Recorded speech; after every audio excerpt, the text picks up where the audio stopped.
Ồ, Đây đi bắt cá đêm nhá. Sắp tối rồi. Cứ để đây đi. Cái xin cứ để có đây con đi. điện thoại mang xuống không nhỉ? Điện thoại mang xuống đi. Hả? Không có đèn đâu.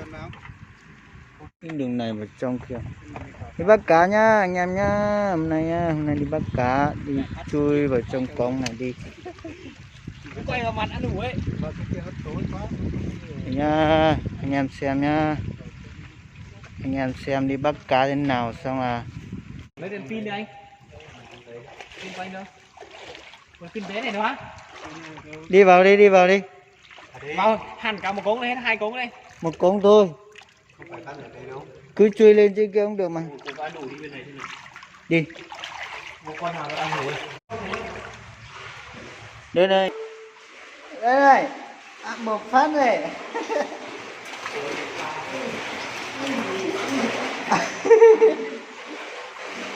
Đây.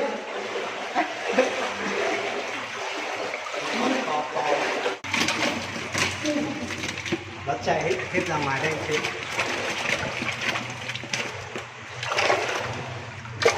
Ủa,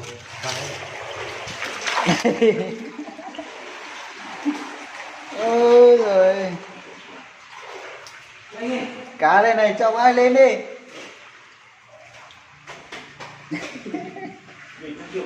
cho hết cho anh cho vào tủ lạnh đi. Sáng mai làm chỉ cần cacao để nó phun trước. Đây. Cá. Nó chọc tay. Ôi rồi. Ôi rồi, cái con kia bé nó trọng ai đấy làm gì? Ôi rồi. Đấy cũng lấy hết về đây. Ui, rồi làm gì lấy hết được cái cá này? Lấy túi đấy, lấy túi. Lấy nhiều quá. Không tin nếu mà nhiều quá cho vào cái này mang về cũng được.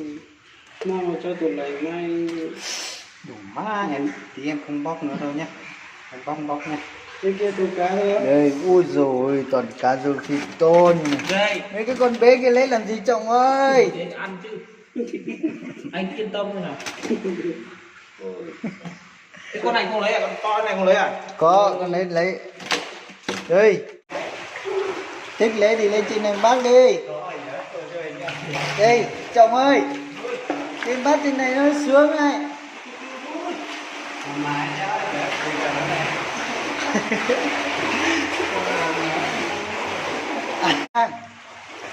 Ui ui, đây. Nhiều rác luôn. Có cá treo Ờ. kia qua một con nữa. Con ba rồi.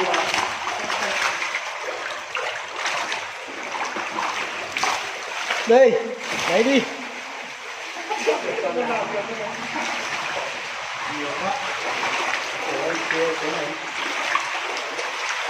Ui, đây này. Ôi ôi, đây.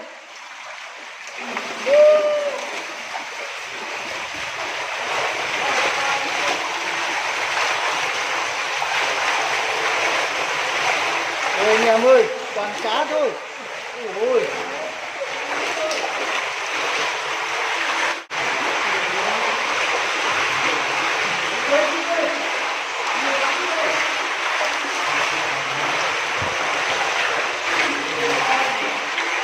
Đi xem có cá trê không?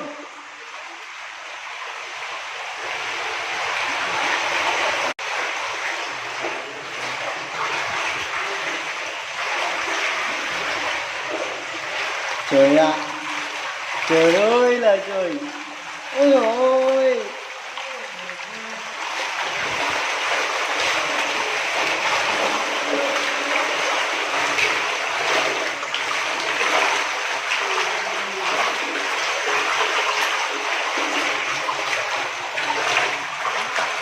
Còn lấy nữa không?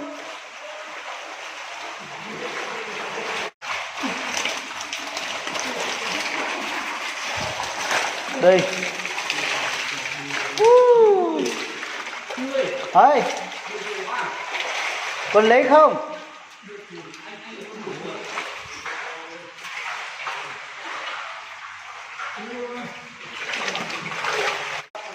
Đây.